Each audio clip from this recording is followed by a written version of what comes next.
So now I'll demonstrate the procedure for the Gram stain. This stain is one of the most widely used microbiological stains in the world. It's simple, it's fast, it's effective, and all of you guys will probably get it to work. At this point you want to be putting on safety glasses. You don't want these stains in your eyes, and also gloves. Previously, when you were making the heat fixed slide, you wouldn't want gloves because, well, gloves and Bunsen burners don't mix, but right now the stains, some of these stains are a little bit toxic, so I'd be wearing gloves.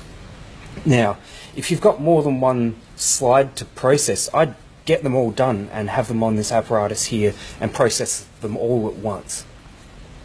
You should have a protocol in front of you and you can follow that. I'm just going to show you basically what to do. So the first liquid that we use is crystal violet. You want to flip these little lips open so they're facing directly upwards. If you have them at 45 degrees or less, then you're going to have to really squeeze to get the liquid out, and you can cause some spills. So straight up and down. Now you want to rinse right across there, and you'll know in your protocol that crystal violet has to go on for 1 minute, and so you'll leave it on for 1 minute. So let's just pretend that that's been on there for a minute. Get some water and tip that in angle and make sure you rinse that nice and thoroughly. You should be able to see that your white bacteria have stained purple. You see that? Yeah, not very well. There are purple stains on there. Okay, the next stain is the Gram's iodine. Let's just pretend that I've done that in the same way.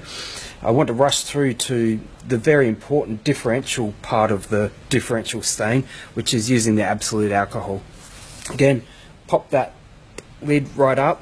Now there are various ways of doing this, but I've found the most successful way to do it is to get your slide and put it at an angle like that and scrape the lid of the ethanol across the slide while squirting and count 5 times. So you've got 1, 2, 3, 4, 5. Then immediately get some water on there to make sure that it doesn't decolorize too far.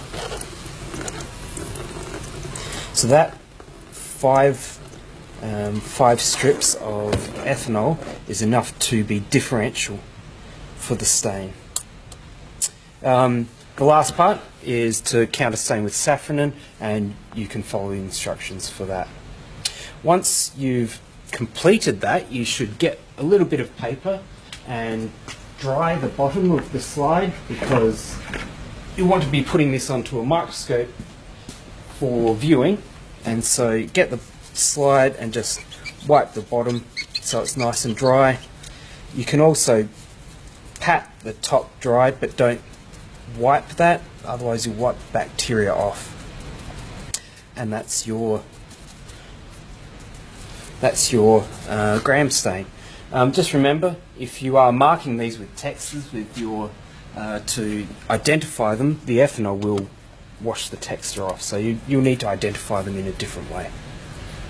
If you do accidentally knock your slide into the liquid, there's going to be a lot of liquid in there, liquid waste.